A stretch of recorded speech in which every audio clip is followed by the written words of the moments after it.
Playing a character like Judas Iscariot is no easy task, but Luke Dimyan, star of The Chosen, is taking on the challenge with empathy and emotion.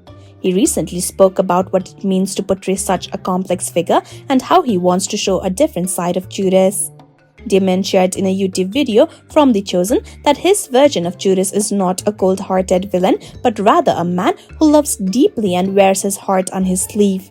He described Judas as someone who is not cunning or deceitful, but instead honest to a fault, which sometimes leads to trouble.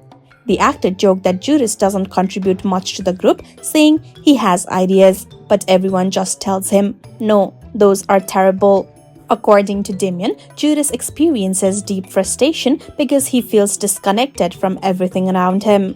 Even though he walks alongside Jesus, he fails to truly understand his teachings.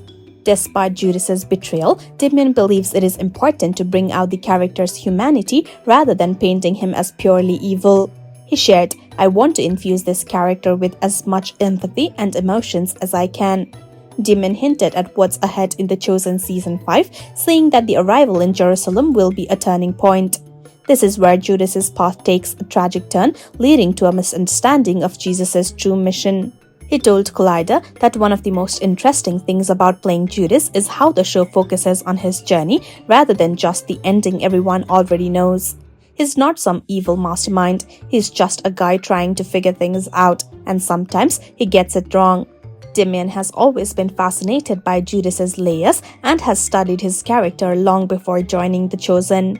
In an interview with People, he explained, "I always loved the Old Testament and knew these stories well before being cast." Unlike the common portrayal of Judas as a greedy traitor, Dimyan believes there was much more going on. He explained, if it was all about money, he could have just left, but he didn't. His betrayal didn't even last, he couldn't make it through the trial or to the crucifixion. Dimyan also reflected on Judas's final moments, saying that his despair and guilt led to his tragic fate. When someone is so filled with depression and heartache that they take their own life, that's something to mourn. It's heartbreaking. His goal in playing Judas is to remind people that even the most infamous figures in history were still human.